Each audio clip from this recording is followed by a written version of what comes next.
마카파 TV, Let's get it. 안녕하세요, 마카파 TV입니다. 자, 오늘 이야기는 저번에 올렸던 그 영상을 좀 보충할까 합니다. 여러분들 좀 오해가 있는 것 같고, 이제 가맹택시는 탄력요금이 이제 거의 확정이 됐고, 중개택시는 어떻게 밸런스를 잡아야 되는가, 그런 거에 대해서 그냥 제 생각을 말씀드리려고 합니다. 자, 얼마 전에 이런 뉴스가 떴죠. 대행택시 3부제 해제 그리고 강제 배차 검토라고 나왔습니다. 자, 이 부제 같은 경우는 원래 지자체에서 컨트롤을 해야 되는데 하도 컨트롤을 안 하니까 이제 국토부가 이제 칼을 빼들고 원희룡 장관님께서 직접 나서서 이제 해결하는 것 같아요. 네, 이거는 거의 해결을 할 것 같다. 그렇게 보시면 되고, 이제 강제 배차인데요. 이 강제 배차가 뭐냐면은 결론적으로는 목적지가 안 보이는 그런 콜이라고 봐야겠죠. 그래서 제가 저번에 그렇게 말했습니다. 이 강제 배차를 하려면은 모든 콜이 유료화는 돼야 된다. 왜? 택시가 억울하거든. 안 그래도 이 콜이라는 게 지금 공짜로 거의 다 수행되고 있는데 강제 배차할 거면은 이게 당근이 좀 어느 정도 필요하다. 제가 이렇게 말씀드렸죠. 아마 근데 당근이 생길 것 같다. 그래서 제가 이렇게 방송을 하는 거고요. 그래서 결론적으로는 이제 아까 T2는 이제 집어치우고 T3를 한번 보겠습니다. 이제 중개형 택시입니다. 여러분들이 제일 많이 사용하는 중개 택시. 자, 중개 택시는 거의 대부분 그냥 출발지도 보여주고 목적지도 보여주죠. 물론 일부에서는 목적지를 안 보여주고 있지만, 그런데 대부분 다들 공짜 콜이죠. 그래서 아마 이제 중개 수수료, 이제 T3 부가 서비스라고 보시면 됩니다. 이 부가 서비스가 시행이 된다면, 제대로 된 시스템이 적용이 된다면 아마 여러분들이 흔히 알고 있는 그 스마트콜이 목적지가 안 보이지 않을까, 그런 생각을 합니다. 왜냐하면은 이건 지금 밸런스를 맞춰야 돼요. 왜냐하면은 지금 여러분들이 이제 택시 기사인데 손님 입장에서 한번 생각을 해봐야 됩니다. 내가 지금 돈을 더 줘서 더 빨리 집에 가고 싶어서 스마트콜을 부르지만 안 잡히면은 짜증나잖아. 아니, 돈을 더 주는데도 골라 잡는다면은 이 사람 그 손님 심리상 짜증이 날 거 아니에요. 열이 받을 거 아니에요. 옆에 사람은 공짜로 불렀는데 그냥 가고, 그러니까 손님 심리 상태는 그냥 돈을 더 줘도 안 오네? 약간 이런 심리가 작용이 된단 말이에요. 아니, 돈을 더 줘도 골라 잡네? 이래버리면 이제 손님 입장에서는 굉장히 기분이 나쁘거든요. 그래서 돈을 더 주고 치트키처럼 빨리 갈 사람들은 이제 탄력요금인 가맹택시를 이제 불러야 되는 상황이고, 자, T3 같은 경우는 그래도 나는 조금 돈을 덜 줘서 억울하진 않을 정도로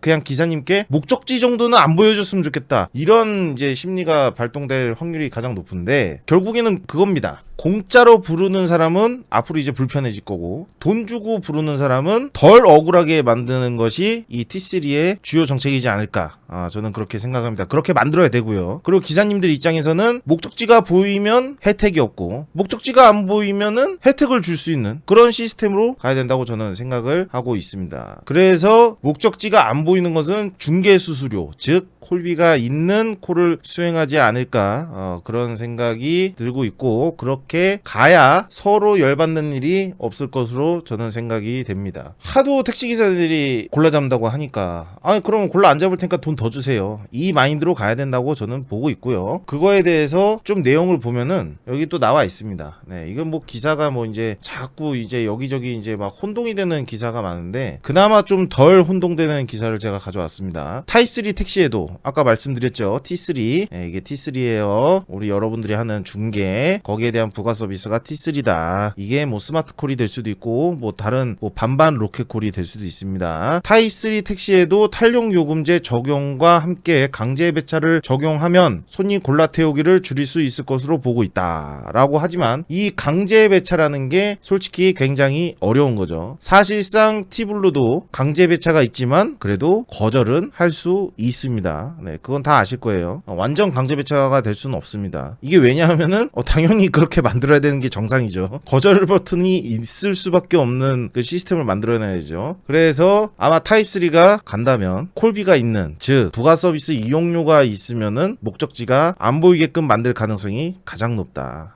그렇게 해야 불만이 조금 덜 나온다. 그래야 공짜콜 T3, T2에 대한 그런 차별화를 둘 수 있는 서비스가 생길 수 있다고 저는 그렇게 생각을 하고 있습니다. 그래서 타입3 택시에도 탄력요금제 적용이라고 하는데, 아마 이거는 호출료에 대한 탄력이 생기지 않을까, 그런 생각이 들고요. 그게 지금 반반 택시가 하고 있죠. 그래서 얼마 전 원희룡 장관님 그 유튜브에 나왔습니다. 지금 원희룡 장관님은 타다를 지금 부르려고 하고 있었고, 이날 지난주 자정이 가까운 시간 그 원희룡 장관님 페이스북도 제가 봤거든요. 아마 제가 이날 같이 거의 비슷한 지역에 있었습니다. 거의 비슷한 지역에 있었어요. 아마 이게 목요일에서 금요일로 넘어가는 날인 걸로 알고 있습니다. 그래서 원희룡 장관님께서는 아마 금요일 0시쯤 잡은 걸로 알고 있고, 저는 목요일 10시쯤 역삼에 있었습니다. 네, 역삼에 있었고, 결론적으로는 거의 저랑 장관님이랑 같은 날, 또 공교롭게도 그날 이제 호출을 다 했는데, 저는 이날 못 잡았습니다. 네, 못 잡았어요. 택시를 못 잡았습니다. 의왕 가는 거였는데 택시를 못 잡았습니다. 한 2만원 정도 나오거든요. 그래도 못 잡았습니다. 못 잡았어요. 그래서 이날은 한 1시간 정도 기다렸다가 결론적으로는 저기 구독자님이 역삼역에 있다 그래갖고 그분 땡겨서 3만원 주고 갔습니다.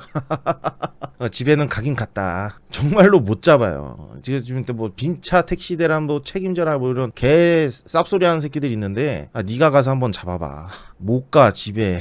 그래서 장관님도 이날 카카오티, 우티, 타다 등 여러 어플로 호출해봤다고 했고요. 호출하기 반복 끝에 결국엔 성공했다. 아마 이거 뭐 결국엔 성공은 하겠죠. 뭐 1시간이든 2시간이든 하면은 성공은 하겠죠. 제가 알기로는 1시간 정도 걸리신 걸로 알고 있어요. 그런데 원희룡 장관님 그 글에 아주 현실적인 부분이 있습니다. 그렇다고 지금 심야 택시 대란의 원인을 택시업체나 기사님들 탓으로 돌릴 수 없다. 왜 그럴까요? 지자체에서 손 놓고 있었거든요. 택시 요금도 안 올려, 부재도 안 풀어. 손을 놨거든요. 둘 중에 하나라도 했어야 되는데 손을 놨습니다. 뭐 구조 늘리는 거 아무 상관없죠. 반에 반쪽짜리 그 9시부터 4시까지 풀어주는 거 전혀 효과가 없는 정책이었습니다.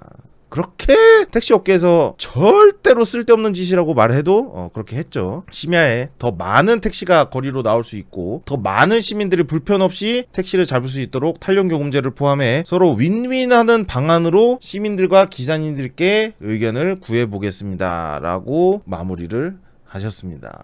서로 윈윈, 승객도 윈, 기사도 윈. 그렇다는 거는 기사님들은 수익은 증대화 시켜야 되고 손님들은 빨리 집에 가야겠죠. 대신에 돈을 내야겠죠. 그런데 아마 여러분들이 그럴 겁니다. 택시 요금을 올리면 되는데 라고 말하는데, 택시 요금은 국토부에서 하는 게 아닙니다. 저번에도 영상 올렸는데 택시 요금부터 올려야 된다 이렇게 말씀하시는 분들이 굉장히 많아요. 네, 진장언니 아침에 방송하셨는데 제가 거기에 댓글 다 달아줬죠. 택시 요금은 지자체 권한입니다. 국토부가 하는 게 아니에요. 제발 그만 좀 다세요. 백날 롯데리아 가서 빅맥 달라고 하는 거랑 똑같은 이야기입니다. 빅맥 먹고 싶으면 맥도날드 가세요. 롯데리아 가지 마시고. 그래서 국토부가 할 수 있는 것들은 최대한 하고 있다. 그래서 그 요금에 대한 거 이거 이해 못 하실 것 같았고, 이거는 영상을 따로 만들 예정입니다. 따로 만들 예정이에요. 끝으로 오늘 T3에 대해서 말씀을 드렸습니다. T3는 목적지를 안 보이게 하려면은 당근을 줘야 된다.